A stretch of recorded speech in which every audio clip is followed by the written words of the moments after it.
Hey everybody, thanks for stopping by my YouTube page. If you would like and subscribe, I'd appreciate it.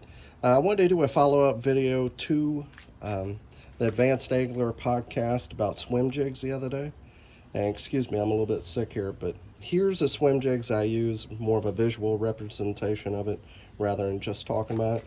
First, this is a rod I was talking about.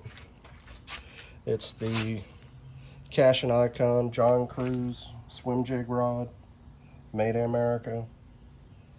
Great rod. This is a Quantum. I've had them for a couple years. Quantum Smoke HD. Big power handle. Really like that. 50-pound braid. That's vicious, but you can use whatever you want to.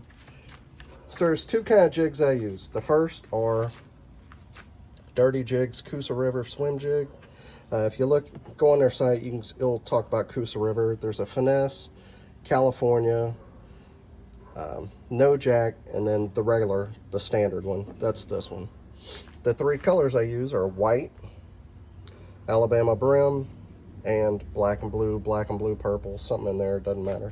And the trailers I use, the two weights I use, I'll say that first, are 3/8. I use that 95% of the time, and then the other 5% of the time I use half-ounce ones.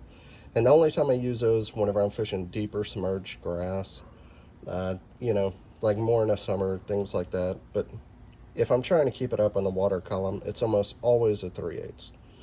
So the trailers I use are X-Zone Adrenaline Crawl Junior and the X-Zone 4-inch Swammer. Most of the time I'm going to use the Adrenaline Crawl Junior. Every now and then I'll go with the Swammer. Usually it's whenever I'm fishing around grass flats, things like that, where it's a little bit slower of a presentation. I'm just winding it and not doing the Alabama shake. And then the other time is I have these California swim jigs. A little bit longer shank.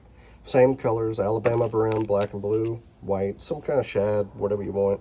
This one, I think it's,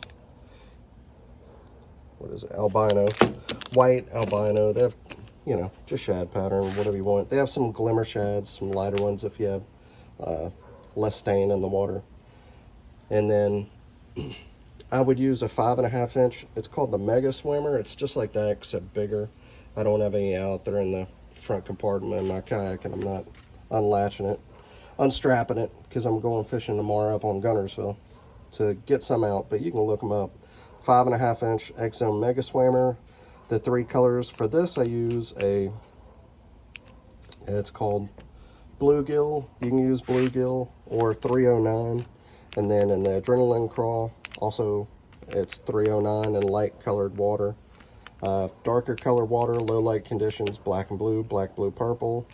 Then X-Zone sells a black and blue. And then this, they have a couple different shad patterns. You go all white if the water is dirty. Right now there's shad spawn starting to go on here in Alabama. So some kind of white. They have a few different ones. If the sun's out, you can get one with some glitter in it. That works great. If not, just go with the standard white. If the water is a little bit dirtier, or you're fishing around a log cover, they're not going to have time to look at it. So an all white pearl like that is totally fine. So if you have any questions, put them below. But that's my swim jig setup. Totally easy. No issues. If you want to set the hook on some fish and actually get them in the boat, that John Crews caching is the deal. 50-pound braid. Don't have to worry about, you're never going to bend out this hook. I mean, you'd have to be in something ridiculous to bend that out, and then you can go with a no jack. Like if you're in Texas, Florida, those places with giant fish, maybe. But here in Alabama, you're never going to need the no jack one. So at least that's what I think. So there you go. If you have any questions, put them below. Appreciate y'all watching as always. Good luck out there.